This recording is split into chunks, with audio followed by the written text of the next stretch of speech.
Good morning friends.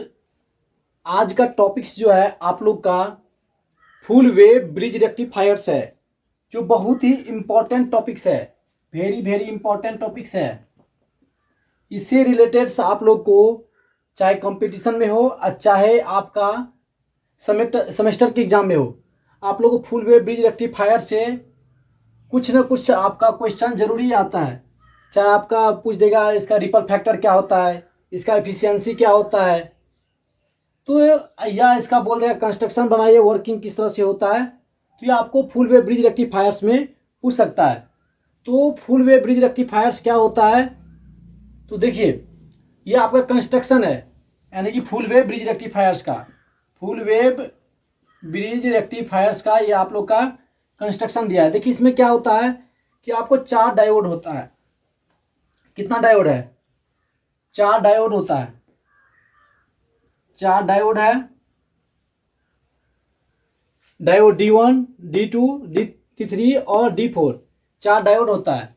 यहाँ आपका यानी कि सेकेंडरी ट्रांसफार्मर है। देखिए ये आपको स्टेप डाउन ट्रांसफार्मर होता है। स्टेप डाउन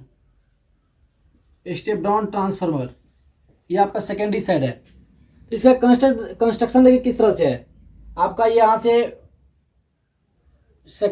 ये जो है सेकेंडरी ट्रांसफार्मर का सेकेंडरी साइड, इसे यानी कि पॉजिटिव पी जो है पी साइड से यहाँ आपका कनेक्ट है। ये देखिए एक ब्रिज के फॉर्म में है। ब्रिज के फॉर्म में 4 जो है डायोड है, एक ब्रिज के फॉर्म में बनाता है। यहाँ आपका लोड RL है। इस लोड के अक्रॉस आपका जो वोल्टेज प्राप्त होगा ये आपका भी आउटपुट होगा। और यहाँ से जो सप्लाई दे रहे हैं ये आपका AC सप्लाई, जो आपका क्या होता है साइनोसॉइडल होता है। इस तरह से साइनोसॉइडल होता है। तो ये आपका कंस्ट्रक्शन है। अब देखिए इसका ऑपरेशन किस तरह से होता है, यानी कि ये फुल वेव ब्रिज रेक्टिफायर्स जो है किस तरह से आपका वर्किंग करता है और कहाँ इसका यूज करते हैं। तो जी ये देखिए कि जिस समय में आपका ये पी टर्मिनल, यानी ये सेकेंडरी का जो है ट्रांसफार्मर सेकेंडरी, जब ये पी यानी कि पॉजिटिव पी रहेगा, पी जो है पॉजिटिव टर्मिनल रहेगा, तो उस समय में हमारा डायोड जो होगा, डायोड देखिए कौन कौन कंडक्ट करेगा। ये आपका डायोड D1, देखिए ये D1 और यहाँ से आएगा इसको D1 होते हुए आपका इधर से फिर इधर से निकल जाएगा। मतलब डायोड D1 और D3 जो है आपका कंडक्ट करेगा। क्यों? क्योंकि ये जो है डायोड D1 D3 जो है आपका फॉरवर्ड बायस में आ जाता है। देखिए किस तरह से फॉरवर्ड बायस में है।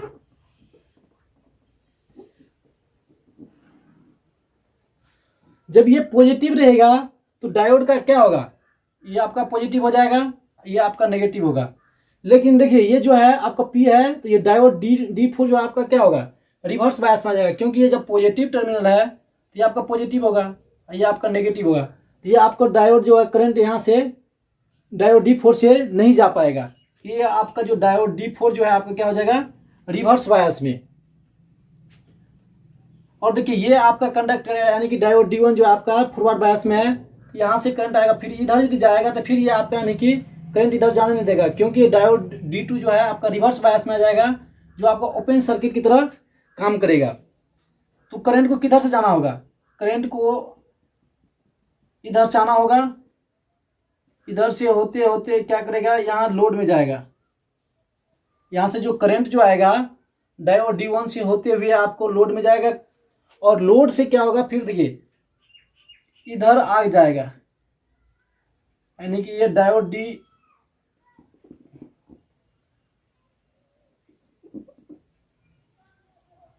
ये डायोड इधर आ जाएगा। क्योंकि ये D4 जो था डायोड आपका रिवर्स बायस में था, ये करंट को इधर आना होगा और फिर ये क्या करेगा, ये आपको सेकेंडरी में चल जाएगा। तो इस तरह से क्या देखते हैं कि जब यानी कि आपका पॉजिटिव हाफ साइकिल रहता है, यहाँ देखिए जब आपका पॉजिटिव हाफ साइकिल रहता है इनपुट सप्लाई का जब पॉजिटिव हाफ साइकिल रहता है, तो डायोड D1 और D3 आपका क्या करता है, कंडक्ट करता है। तो आप आउटपुट जो आपको प्राप्त होगा, ये आउटपुट जो है आपका D1 और D3 के कारण क्या होगा, आपका कंडक्ट करेगा। अब देखिए जैसे ही आपका ये नेगेटिव साइकिल आएगा, मतलब एसी सप्लाई का जैसे ही नेगेटिव साइकिल आएगा तो ये जो है आपका पी पॉजिटिव जो था ये आपका नेगेटिव हो जाएगा, ये आपका नेगेटिव हो जाएगा, और ये क्यू जो है आपका क्या हो जाएगा, पॉजिटिव हो जाएगा। अब देखिए अब क्या होगा, अब कौन सा डायोड आपका कंडक्ट करेगा और कौन सा डायोड आपका कंडक्ट नहीं करेगा। अब देखिए आपका करंट जो फ्लो करेगा आपका इधर से करेगा, यानी कि क्यू पॉजिटिव है, पॉजिटिव से हमेशा करंट निकलता है। ये जो है आपको डायोड इधर जाएगा, क्योंकि देखिए ये जो आपको पॉजिटिव है ये आपका पॉजिटिव होगा, ये आपका नेगेटिव हो जाएगा, ये सॉरी ये आपका पॉजिटिव हो जाएगा और ये आपका फिर नेगेटिव हो जाएगा। तो ये डायोड अब क्या हो जाएगा, रिवर्स बायस में हो जाएगा, तो इधर करंट नहीं जा पाएगा, डायोड D3 के अक्रॉस करंट नहीं जा पाएगा, तो ये करंट जाएगा इधर से डायोड D2 में जाएगा। अब फिर देखिए आगे करंट किस तरह जाएगा, यहाँ आपका पॉजिटिव यहाँ नेगेटिव, तो इधर करंट नहीं जा पाता। करंट का जो डायरेक्शन जो होगा आपका, क्योंकि ये आपका नेगेटिव टर्मिनल था, ये जो है आपका नेगेटिव टर्मिनल हो जाएगा, ये आपका पॉजिटिव, तो ये डायोड D1 जो आपका कंडक्ट नहीं करेगा। करंट को किधर जाना होगा, करंट आपका इधर से होते हुए फिर लोड में जाएगा, और डायोड D4 ये आपका D3 जो था आपका नेगेटिव, यहाँ जो पॉजिटिव था यह नेगेटिव, ये तो आपको यानी कि रिवर्स बायस में था, तो अब करंट को जाना पड़ेगा इधर, डायोड D4 में जाएगा, फिर आपका इधर से आ जाएगा। तो इस प्रकार क्या देखते हैं कि जब आपका नेगेटिव हाफ साइकिल होता है तो उस समय आपका डायोड D2 और D4 जो होता है आपका फॉरवर्ड बायस में जाता है, D2 और D4 जो आता है आपका फॉरवर्ड बायस में जाता है, और D1 और जो D3 जो था आपको रिवर्स बायस में चल जाता है। तो इस प्रकार क्या देखते हैं कि फिर करंट का देखिए, करंट का डायरेक्शन ये ए से जैसे ही आ रहा था, इसी ये करंट है, करंट का यानी कि पाथ देखिए किस तरह से था, यहाँ ए से आ रहा था इस तरह से, फिर यहाँ लोड में जा रहा था, फिर यहाँ D3 से होकर के यहाँ से आ रहा था, यानी कि ए से बी ही जा रहा था करंट। अब फिर जब यानी कि डायोड जब यहाँ अपना जो पोलरिटी चेंज करता था, पोलरिटी चेंज, फिर भी देखिए करंट का डायरेक्शन ऐसे ही हो रहा था, ये ए से आ रहा था, डायोड D2 में गया, D2 से क्या जा रहा था कि यानी कि फिर आपको यहाँ से घूम करके फिर लोड में जा रहा था, और फिर D4 से होकर के यहाँ P में आ रहा था। तो इस प्रकार क्या देखते हैं कि आपका करंट को डायरेक्शन जो था, करंट का डायरेक्शन हमेशा सेम ही था। तो फुल वेव ब्रिज रेक्टिफायर में क्या समझे हैं कि जिस समय में आपका पॉजिटिव टर्मिनल ये P जो था, जब पॉजिटिव टर्मिनल था तो उसमें आपका डायोड D1 और D3 आपका कंडक्ट कर रहा था, यानी फॉरवर्ड बायस में था, जबकि आपका जो D2 और D4 जो था रिवर्स बायस में था। कब, जब आपका यानी कि एसी सिग्नल का जो पॉजिटिव यानी कि था, और जैसे ही अपना साइकिल चेंज करता है, जैसे ही साइकिल चेंज करता था तो उस समय में क्या होता था कि यानी कि आपका डायोड D2 और D4 कंडक्ट करने लगता था, यानी फॉरवर्ड बायस में आता था, और D1 और D3 किस में जाता था, रिवर्स बायस में। तो इस प्रकार देखते थे कि करंट का डायरेक्शन जो होता है हमेशा सेम ही जाता था। तो अब देखिए कि इसका आउटपुट फ्रीक्वेंसी क्या हो रहा है। आउटपुट फ्रीक्वेंसी देखिए, जब ये एक साइकिल ये पॉजिटिव मार रहा था हाफ साइकिल, तो ये रेक्टिफायर जो है ब्रिज रेक्टिफायर, तो उस समय भी आपका यानी कि आउटपुट आपको पॉजिटिव मिल रहा था, और जैसे यानी कि ये दूसरा जो हाफ साइकिल यानी कि आता है यानी negative half cycle AC signal का, तो उस समय भी रेक्टिफायर का यानी कि एक साइकिल मिल जाता है, यानी कि ये 360 डिग्री में एसी सप्लाई को पॉजिटिव और नेगेटिव आता है, जबकि रेक्टिफायर 2 साइकिल मार लेता है पॉजिटिव साइकिल। इस प्रकार देखते हैं कि आउटपुट फ्रीक्वेंसी जो है ब्रिज रेक्टिफायर्स का आउटपुट फ्रीक्वेंसी जो है 2 इंटू इनपुट फ्रीक्वेंसी है। तो यहाँ से आपका एक ऑब्जेक्टिव निकल के आया कि फुल वेव ब्रिज रेक्टिफायर का आउटपुट फ्रीक्वेंसी क्या होता है। तो क्या निकल के आया कि आउटपुट फ्रीक्वेंसी जो होता है 2 गुना हो जाता है इनपुट फ्रीक्वेंसी का। तो ये था आप लोग का फुल वेव ब्रिज रेक्टिफायर का कंस्ट्रक्शन और वर्किंग। अब देखिए कि पीक इनवर्स वोल्टेज क्या होगा इसका। आप लोग सेंटर टाइप में देखे थे, सेंटर टाइप में कि पीक इनवर्स वोल्टेज जो था PIV वो 2 टाइम्स था VM यानी कि मैक्सिमम वोल्टेज का। लेकिन इसका देखिए, इसका क्या होता है,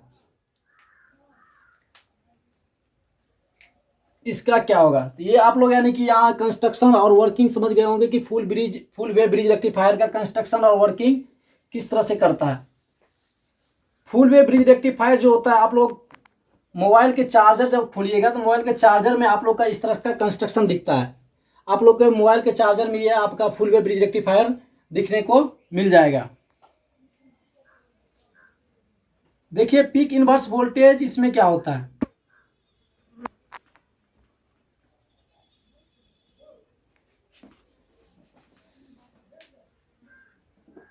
देखिए जिस समय में आपका डायोड, जिस समय डायोड आपका D1 और D3 कंडक्ट कर रहा था, तो उस समय क्या था कि D2 और D4 आपको यानी क्या था कि यानी कि रिवर्स बायस में था। ये यहाँ जो वोल्टेज है सेकेंडरी वोल्टेज VM, तो डायोड D4 और D2 के अक्रॉस भी आपका यानी कि वोल्टेज जो यानी कि पीक इनवर्स वोल्टेज जो आता था कि सेम ही होता था, VM ही निकल के आता है। किस तरह से देखिए, जिसमें आपका D1 और D2 कंडक्ट करेगा तो वह एक आइडियली आपको वायर की तरह काम करेगा। इसका कंस्ट्रक्शन देखिए किस तरह से हो जाएगा। यह आपको वायर की तरह काम करेगा, यह आपका रिवर्स बायस में है,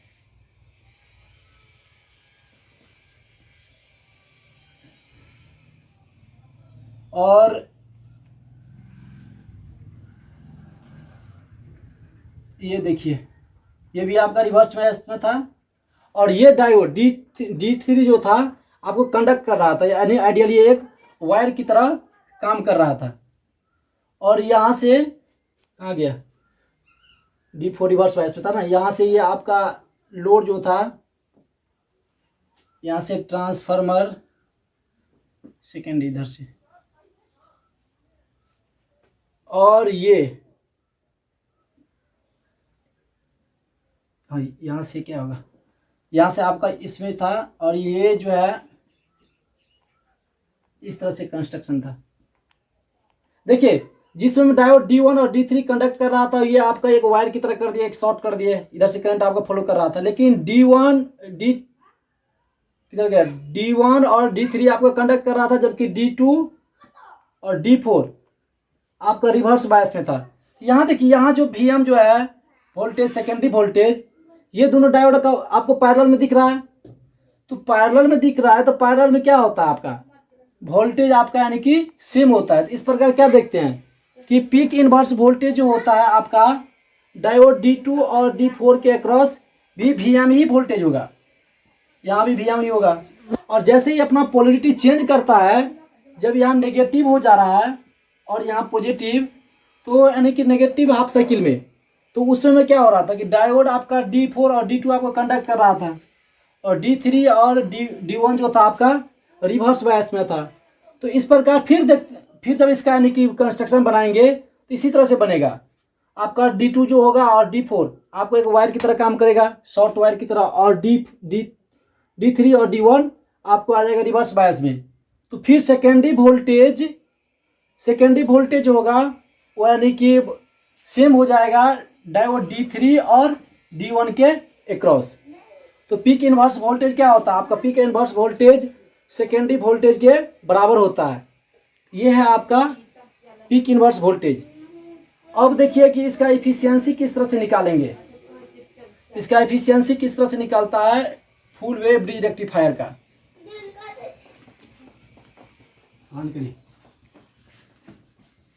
अब देखिए इसका एफिशिएंसी निकालते हैं, efficiency of full wave bridge rectifier.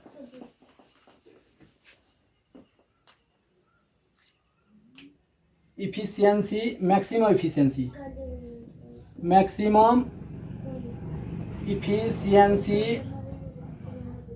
of full wave rectifier।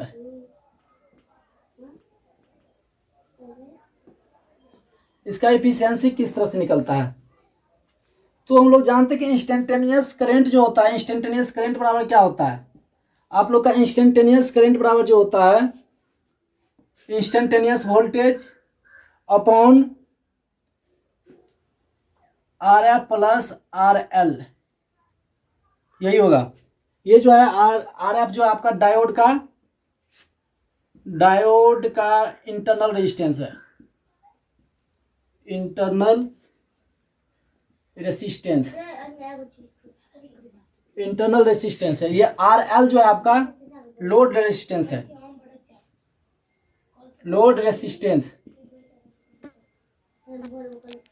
तो अब जब इसका यानी कि इंटीग्रेट करेंगे तो आपका डीसी वोल्टेज निकल के आएगा। जो आप लोग को हाफ वेव रेक्टिफायर में इसका यानी कि किस तरह से इंटीग्रेट करके निकाला जाता है डीसी वोल्टेज, आईडीसी, वो आप लोग यानी कि देख लेंगे। तो ये आप लोग का जो आईडीसी वोल्टेज निकल के आएगा वह आप लोग का होगा 2 Vm पाई होता है, सॉरी करेंट है ना, 2 Im पाई, ये आप लोग का आईडीसी करंट निकल के आता है। तो बताइए यहाँ से जो करंट निकल के आया तो वोल्टेज सॉरी पावर जो होगा डीसी पावर, ये क्या होगा आई डी सी का स्क्वायर इंटू आर एल।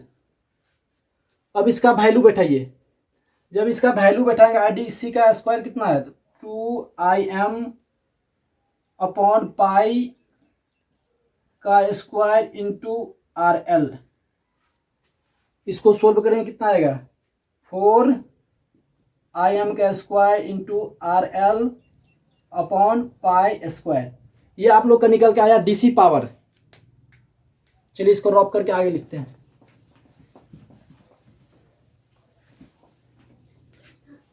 कितना निकल के आया, पीडीसी, डीसी पावर निकल के आया 4 Im का square into R L upon pi square. ये आपको निकल के आया डीसी पावर। अब एसी पावर कितना होगा, आप लोग नोट्स करते जाएंगे।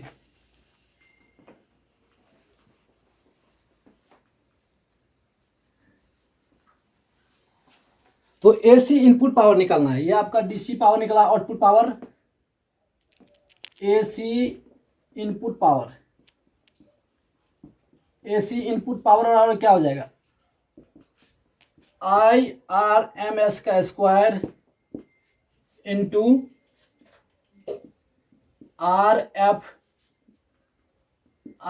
Plus R L. तो आई आर एम एस का square, I R M S का वैल्यू कितना होता है, तो आई आर एम एस बराबर जो होता है आपका आई एम अपॉन √2 होता है। ये आप लोग को आगे भी यानी कि बताए थे, यानी सेंटर टाइप में और यानी कि हाफ वेव रेक्टिफायर में,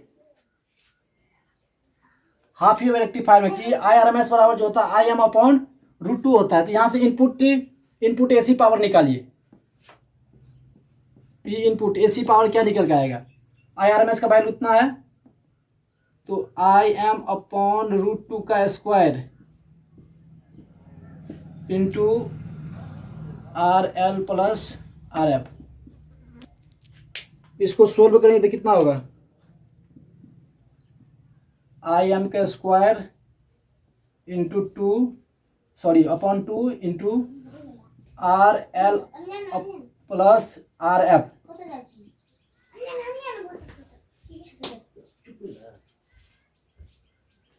तो इतना निकल के आएगा P input I am upon 2 square are L plus R F. तो ये आपका इनपुट पावर निकल गया। अब आपको इफिशियंसी का फॉर्मूला बताएं क्या होता है, output power upon input power. Efficiency बराबर होता है पी आउटपुट, यही है आपका पीडीसी यानी कि आउटपुट पावर जो है अपॉन पी इनपुट। तो कितना हो जाएगा, 4 Im² into R L upon pi square upon ये आई एम का square upon 2 into R L plus R F. इसको सोल्व कीजिए। जब इसको सोल्व करेंगे तो क्या होगा, इसको यहाँ लिखिए 4 का square into R L upon pi square, ये 2 चल जाएगा ऊपर, 2 अपॉन का square into R L plus R F. Pi यहाँ से का स्क्वायर से का स्क्वायर कट जाएगा, कितना होगा 8 are L upon pi square into 1 upon are L plus R F. देखिए मैक्सिमम एफिशिएंसी के लिए आपको आर एफ का वैल्यू जो है 0 रखना पड़ेगा। मैक्सिमम कंडीशन के लिए आर एफ का वैल्यू कितना रखना पड़ेगा 0। जब आर एफ का वैल्यू 0 रखेंगे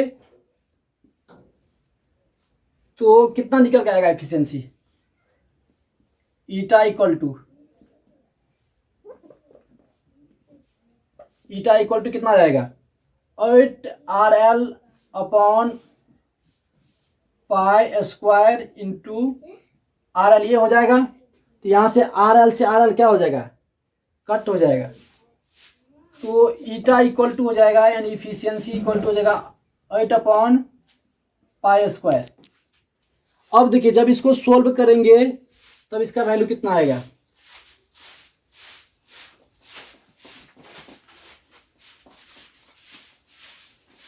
जब इसको सोल्व करेंगे तो ईटा इक्वल टू आ जाएगा 0.812।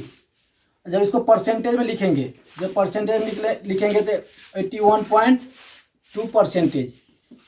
यही होता है आप लोग का इफिशियंसी। तो फुल वेव रेक्टिफायर का इफिशियंसी कितना निकल के आता है 81.2%। अब देखिए कि इसका यानी कि फायदा क्या है, यानी कि फुल वेव ब्रिज रेक्टिफायर जो है इसका फायदा क्या होगा।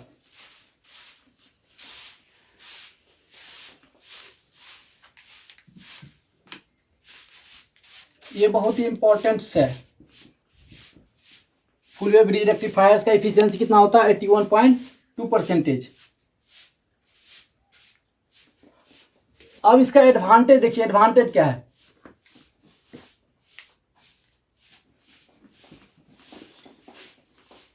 इसका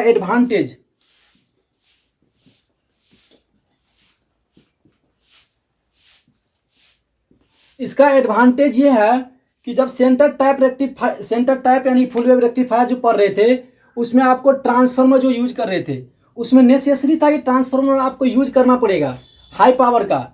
जबकि यहाँ जो है फुल वेव ब्रिज रेक्टिफायर जो है ब्रिज वाले, इसमें क्या होता है कि आप यानी ट्रांसफार्मर यूज कर भी सकते हैं और नहीं भी कर सकते हैं। इसके बदले में आप दूसरा कोई एसी सप्लाई दे सकते हैं। तो ये आपका पहला फायदा हो गया। और दूसरा फायदा ये होता है कि इसका जो पीक इन्वर्स वोल्टेज होता है, पीक इन्वर्स वोल्टेज आपको सेकेंडरी वोल्टेज था उतना ही आपका पीक इन्वर्स वोल्टेज आ रहा था। यानी सेकेंडरी वोल्टेज बराबर हो रहा था आपका पीक इन्वर्स वोल्टेज का। और सेंटर टाइप में क्या था कि यानी कि पीक इन्वर्स वोल्टेज आपको 2 VM हो जा रहा था, यहाँ आपको सिर्फ VM के बराबर हो रहा है। तो ये आपका फायदा है। और इसका डिसएडवांटेज क्या है, जिसका एडवांटेज होगा उसका डिसएडवांटेज भी होता है। इसका डिसएडवांटेज क्या है, डिसएडवांटेज यह है कि इसमें 4 डायोड यूज करना पड़ता है, जिसके कारण क्या होगा कि इसका कॉस्ट ज़्यादा हो जाएगा। डिसएडवांटेज यह है कि इसमें 4 डायोड यूज करते हैं, 4 डायोड यूज। और दूसरा डिसएडवांटेज यह हो जाएगा कि देखिए जिसमें जब डायोड सेंटर टाइप में जो था 2 डायोड, उसका 2 ही यानी कि 2 ही डायोड का इंटरनल रेजिस्टेंस होता था। लेकिन यहाँ जो 4 डायोड यूज कर रहे हैं तो 4 डायोड का इंटरनल रेजिस्टेंस होगा, जिसके कारण क्या होगा कि वोल्टेज ड्रॉप जो होगा ज़्यादा होगा। Voltage drop is maximum. As compare to centre tap. Centre tap की तुलना में क्या होता है कि इसका वोल्टेज ड्रॉप जो होता है मैक्सिमम होता है। तो ये था आज का टॉपिक्स आप लोग का, full wave bridge rectifiers. Full wave bridge rectifiers क्या होता है, उसका एडवांटेज क्या है, डिसएडवांटेज क्या है, ये किस तरह से ऑपरेशन होता है। तो ये आप लोग समझ गए होंगे कि फुल वेव ब्रिज रेक्टिफायर्स क्या है। यदि आप लोग को कहीं समझने में दिक्कत आई हो तो आप लोग कमेंट बॉक्स में कमेंट्स करेंगे। यदि आप लोग को समझ में आए होंगे तभी आप लाइक करेंगे, शेयर करेंगे और सब्सक्राइब करेंगे। Thank you for watching.